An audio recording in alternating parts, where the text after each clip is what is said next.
Okay, my people, let me take this pleasure to welcome you to the today's lesson. My name is, we as lawyers, we do say for the purposes of right. But let me start by introducing myself. My name is Scott.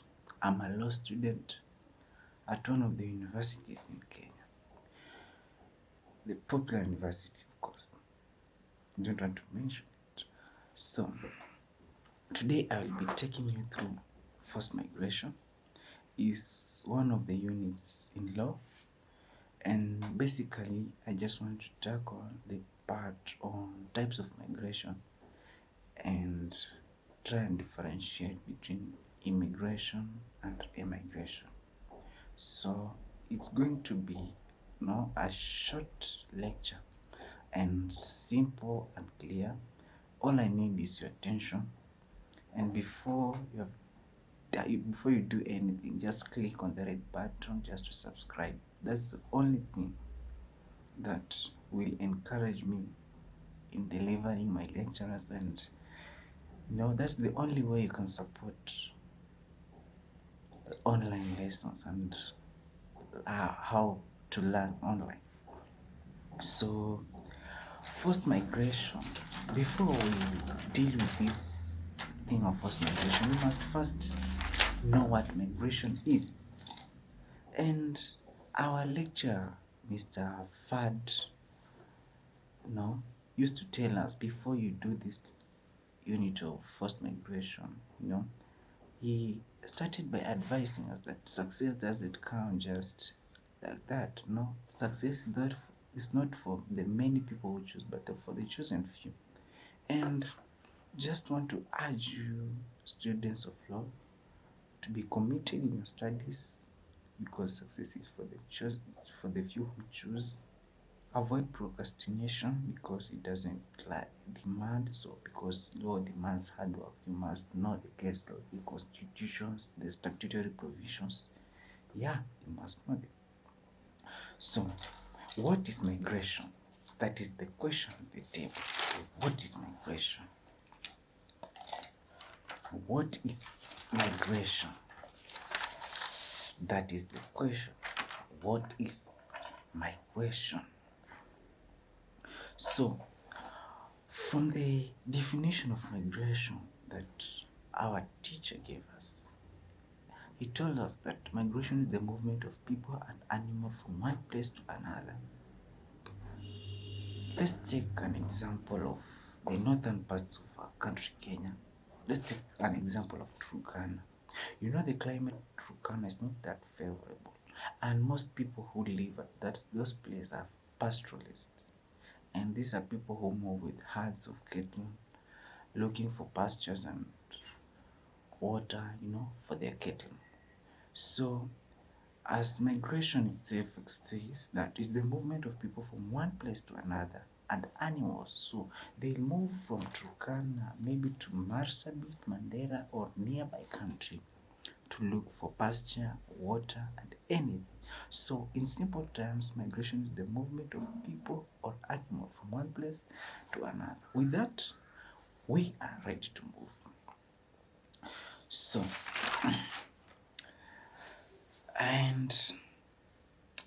as I said earlier on, you're going to look at the types of migration, differentiate between migration and immigration. Don't worry, because all other, we shall be looking at other areas within this forced migration, and you will be fully filled with content that you as a lawyer is required. And this law of migration is a very crucial unit. It's important in law, and it's helpful. As a lawyer, you need to be, as a learning student, you need to have all the information. You can just, it will give you confidence. As you go to court, you can present, you can, represent anyone with that confidence, because you know the constitution, you know the statutes, you know the case laws, the acts of parliament, and all those things. The judges will believe you, people will respect you. As senior counsel, all those names, big titles, you will be named. So, and I just want to differentiate between migration and immigration. To immigrate, when you are asked, what is to immigrate? So, to immigrate means to leave one's country permanently. Permanently. Just leave it permanently. When you are from the US to Minnesota, a state in the US, that's not immigration because you are just within the country. But when you come from US to Kenya permanently, that means you're not going to go, you're not going back again to US. It is permanent decision that you have decided because you see or think this climate of US or this war in US is giving me sleepless nights, or it is, it is not pleasant to, and you see that the only country that I can get comfort is Kenya, then you decide to change your citizenship as you have studied the citizenship under constitutional law. The constitution, from our constitution of Kenya 2010, from article 10, not 10 is about national governance and principle of leadership. From, I think, from article 12, the legislation of of citizenship, acquisition, retention of citizenship by birth, registration, it talks about citizenship and how one can gain this citizenship, the acts of parliament on how they define, how people can gain and lose their citizenship. So you have changed the citizenship permanently. That's immigration. What about to migrate? To migrate, just like birds, the flamingos from Lake Bogoria or Lake Nakuru, is it Nakuru where flamingos to stay? I encourage those tourists from other countries to come and visit our they are beautiful sceneries. You may see those flamingos there. It's very beautiful to see them. So, like birds move during the winter, to migrate, just to move from one place to another, like migration. So we have differentiated between the difference between immigration and migration. But immigration, what is immigration? I think I haven't brought it clear what immigration is. That's just immigration and migration. Immigration. When person immigrate, what do you mean? So when a person immigrate, he or she moves to a new country.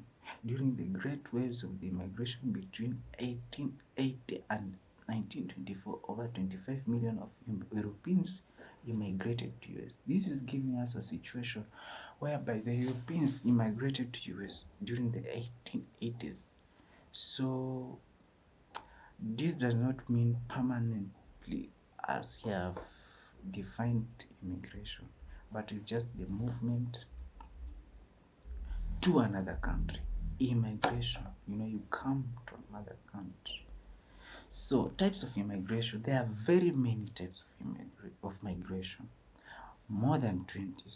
But for me, I have managed to, I'll discuss like 20, 21, 22, 3 or so. But there are very many types of migration. So number one type of migration is chain migration.